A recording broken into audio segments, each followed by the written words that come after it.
Hello and welcome to Commodity Champions. I'm Manisha Gupta, and the champion on the show today is diamonds. We have seen various headlines come in on this one, whether it has been about the natural diamonds or the lab-grown ones. Well, we have seen the prices of the rough diamonds continue to increase. The demand for the natural diamonds has been tepid. The price is increasing for lab-growns, and the significant demand is what we've seen there as well. But the profitability of the industry also seems to be slightly in question here. The Russia-Ukraine conflict also has led to roughs demand increasing, but the supplies clearly have been on a curb here. So what is the economics of the industry looking like? For that, joining me now on the show is Sachin Jain, who's MD De Beers India, Mr. Ashish Pete is Chairman GJC, and Mr. Shashikant Shah is Chairman Lab Grown Diamond Council. Gentlemen, hi, welcome to the show. Sachin, I'll start with you, and we have seen the price rise in diamonds quite significant. When you look at the natural diamonds in the last 1 month or the couple of months itself, it has been to the tune of nearly 10 to 15%. What do you give that to?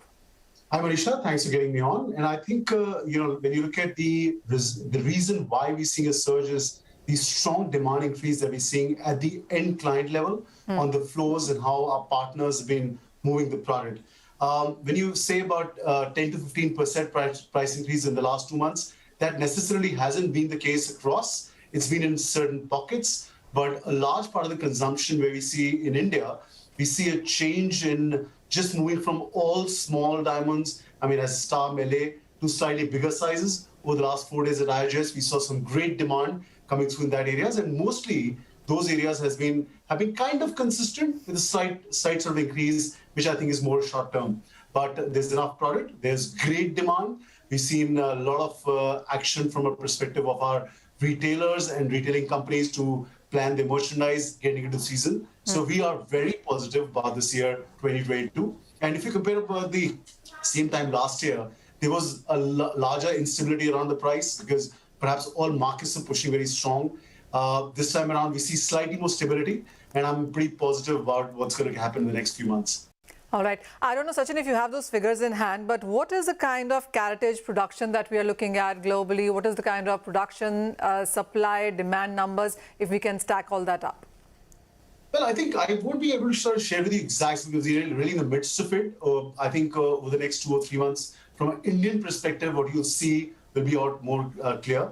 But broad numbers I can share with you in terms of what we saw last year, because that's really a number done, audited, closed. Last year, we saw Indian market growing by 21.5% on, at the end client level, which a growth we have never envisaged or planned or seen. And if you compare this to the pre-pandemic level, it is about 11% up, which is quite strong. The pockets are changing, as I said, from almost 70 to 75% diamonds in India moving from a melee size. We're seeing that moving very rapidly towards what we call solitaire-driven products, 20-point plus. And that's quite a significant upside this year. All right, that's a big number, by the way. 21.5% of it year-on-year demand for diamonds really does do well for the economy. And as you said, yes, people are upgrading here, so the solitaire demand really seems to be picking up. Ashish, how would you look at the profitability part of it, though? Because we do understand that roughs are costing high, the finished product not so much, and there have been those reports on how the profitability really seems to be taking a bit of a hit right now. Right. Hello, everyone.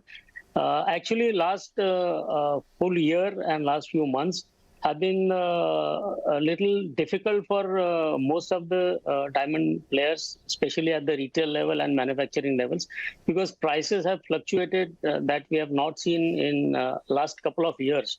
Suddenly, the prices had gone up by, in some cases, 40 to 50%. And the retailers could not immediately, pass on the increase to their end consumers because prices are fixed. There is competition amongst retailers also. So there was some, profitability pressure. But since the prices have now softened a little, there is a little bit more cushion. I think second critical point is for the large manufacturers who have a big setup. And with the large corporates, they have a specific order line and committed price. And suddenly, if the prices of roughs and the diamonds go up, then it becomes a questionable thing from their profitability point of thing. But I think in last few months, since the prices have softened and stabilized, I think the profitability is back to normal now. All right. That is good to hear. And Shashikant Shah, you come next into the questioning line here, because while we've spoken about the natural diamonds, the lab-grown diamond consumption in India seems to be growing as well. How would you look at the awareness within the Indian population between the two? We do understand that the lab-growns are cheaper by nearly 40 to 50% of the natural diamond there. Is there enough availability? Is there a big market emerging? Market is the buyers from all. In this our LDGS 2022 second edition show. Right. Buyers from all over the world had bought lab-grown diamond worth 5,000 rupees. Goes from Indian lab-grown diamond goes manufacturers in this expo. So, out of which a confirmed and clinched deal on paper worth 5,000 crore to 700 crore has been finalized. Okay. And the demand is growing and growing and growing. There is no any stoppable. Around 4,300 crore of business has been also already confirmed in this expo. Will be signed and posted soon as per the market and our show scenario. This business are from buyers from Singapore, Hong Kong, Middle East, in our country, Delhi and NCR region. From the above, the total mentioned numbers are from biggest deal it was backed by our sponsor, Mr. Sonani Industries from Surat. The major order backed by them from the buyers of Middle East and the demand from all over the world, and now slowly in India, the age group of 18 to 35 and B plus families are more interested to buy this diamond because not only cheaper, this is very affordable, clean diamond, and environment-free diamonds. And right. the educated lady want to buy only this diamond. I'm not saying this diamond, this is a lab-grown diamond. Yes, it's interesting when you say that 18 to 35 age group actually does understand and is buying lab-grown diamonds as well. I mean, I understand when you say that affordability plays a big part here and everybody wants to own a piece of a pie here. So Sachin, when we talk about the natural diamonds and the lab-grown diamonds, how do you see the Indian market stacked up right now? I think, Manisha, from my point of view, they're completely two different segments. I think both are going to grow. From my perspective, what I understand is that the demand for things that are natural, gift of Mother Nature, is growing strongly. Okay. Our numbers from a De Beers standpoint, we believe that the market size is going to be 3 times in the next 8 years for natural diamond business. And the other aspect of lab-grown diamond, is what I understand, is that it's a race to the bottom. It's a race to how it's going to be a cost-plus model. Today it's selling as a certain percentage of natural. I think that's perhaps the incorrect way to doing so. It's a different industry. The permutation combinations are very different. You press and enter and a product comes out. It's very different than natural product. As of today, in very matured markets, we see that the prices of what they started, and you mentioned 40 to 50% lower than natural. Today, it's about 97% lower than natural. And I see this falling at a cost plus level. Now, at that level, is there a demand? Yes, there is. Is there an industry? Yes, there is. But I think they'll be clearly differentiated, comparing to what natural diamonds do, what they mean to a family, what they mean in terms of longevity, and most importantly, store of wealth. All right. Ashish, I mean, you are in touch with the retail side of it as well. So when there are buyers coming in, and Mr. Shah has clearly said that there's an age group which actually asks for it in sense of affordability there. Do people ask for natural diamonds vis-a-vis lab-grown diamonds? I mean, is there a clarity when people are buying? When I look at the retail side of the market and how the consumers behave, I think what Sachin Bhai said is quite correct, because there are 2 different demands, 2 different segments. And I think jewelry, the most important part what sells is the story behind the jewelry. It can be a design story, it can be an environment story like lab grown is doing, or it can be a natural nature created diamond story. So whatever story appeals to which customer, the consumer will go and buy that. I will give you a corollary like with how the pearl market had developed. I remember in our family also when the natural pearls were there, and when the culture pearls came in, there was a revolt in the family. We cannot stock, culture pearls because they are not natural pearls. They are, man-made.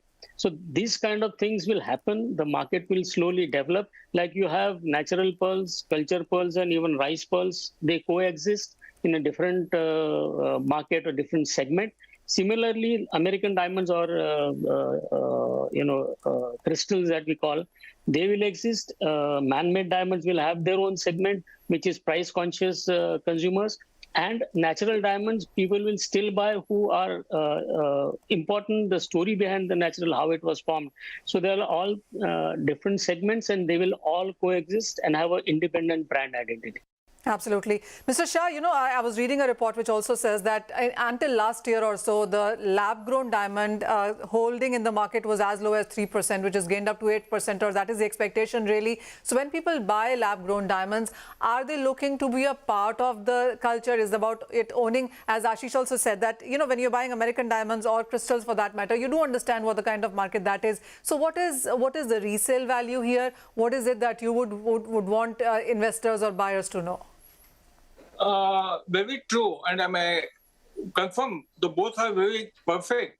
Natural diamond is natural diamond. And lab-grown diamond, physically, chemically, optically, all properties are same.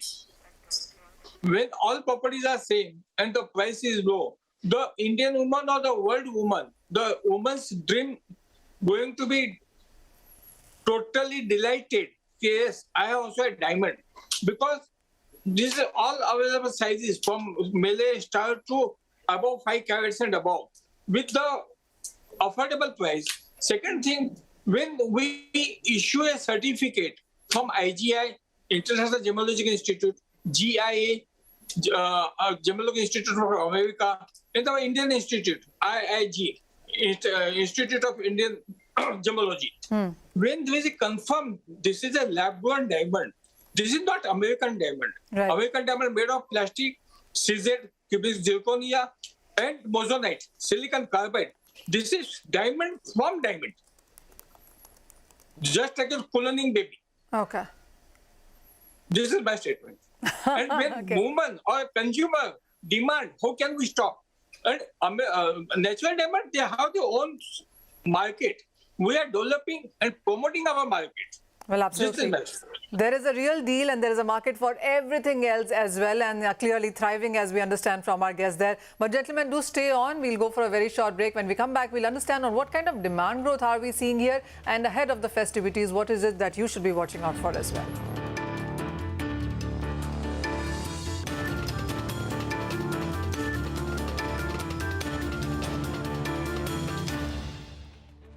Welcome back. We're talking diamonds here in the Indian markets as well as the international inference here. And let's also understand the numbers now. And Sachin, let me come to you first. What is the kind of demand growth that we are seeing here? What is the overall market of diamonds in India? I mean, I do understand that gold is a $60 billion market in India. What does it mean for diamonds overall? And when we talk about the polishing of rough diamond, that is one part of it. But consumption itself, how has the growth been? So I'll give you two inputs here, Manisha. So if you look at the global sector, about 51% of the diamonds still get consumed in the American market. About 70 to 18% is the consumption pattern for China. India is about 8%. And our belief, this is like the global scene. From an Indian perspective, the current market size for diamonds is about $6.5 billion. Our belief is that this is going to be growing into double digits over the next couple of years as well. We think that this year, and the numbers aren't out as I said, this should be anyways in a healthy double-digit growth over last year. As I said, numbers will be clear in some time. But this year, the year 2022, unlike other markets where we saw the growth only in 2021, India will be the outlier. India is the market where we see coming out of IHS. I can confirm almost that all the manufacturers have come out with almost full orders, and we foresee that this will be a continuing journey for us from 2021, 2022, and certainly part of 2023 in terms of growth trajectory, which will be strong. All right. What is your sense, Ashish? Because while we look at diamond imports, there has been an Erosa issue that we have been following clearly. But what is the Indian demand for diamond jewelry looking like? How was it last year and how is this year looking to you? Overall, for the market size, Sachin Bhai is the best judge. But I can talk from the retail end. Last 4 or 5 years, we have seen a steady increase in the demand from the consumer side in diamonds. And most of the retailers are also hearing that. And slowly, if you understand retail, the counter space given to diamond jewelry is slowly increasing in all the stores, may it be the corporates or bigger stores or even B-town stores. The diamond prominence has gone up. And I think in India, the diamond in certain segments contributes almost 12 to 15% of the sales. And I think it will grow because the lifestyle and sensibilities of the new generation and even the middle-aged generations is changing. Although gold will always be relevant and have its own place, diamond has carved out a special place in the consumer's mind. And I think it is going to go maybe 10 to 15% every year. That is my sense. Mr. Shah, I understand the lab-grown diamond is relatively newer, but you were giving us all those numbers and names in the first answer on how it seems to be growing, especially during this latest expo that you've done. What is the expectation? And this has come at the time when the festivities are just about beginning. The second half of year is always very important when you look at jewelry buying. What are the expectations from this year now? This year, before I mention, the B plus families and the 18 plus IT sector, or an engineer, or a student, they are going to buy first mobile, then dresses. And the third option is a lab-grown diamond jewelry. Now in India, there are few diamond jewelry brands are available from Fiona House, Fiona brand, and from Limelight brand, and Wonder Diamonds from South India. They are giving the jewelry in the full size for a small pendant to a necklace also. So whatever natural diamond is doing, they have a history of 150 years, and we have a history of only 4 years. And last year we jumped our export from 300% and more. So, and from natural diamonds, say 100%, we are only still 5%. We have a market of 95% to grow, and we are going to grow. Well, absolutely. Sachin, this one is to you. When you look at diamond as an investment opportunity, how much do you see of that? The second thing is, what is the ticket size that you see in the Indian markets as of now when you look at purchases, an average number?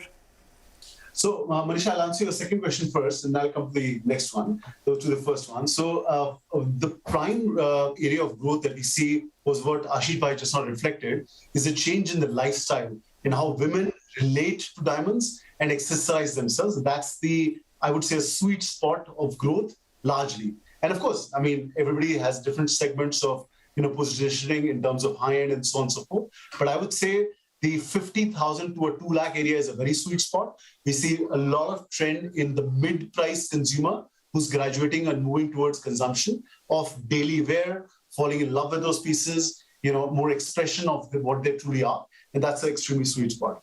Now, on the first question which you asked me about investment in diamond, we think that from an investment perspective, diamonds hold value, and over a long period of time, these are rare things which have increased in value.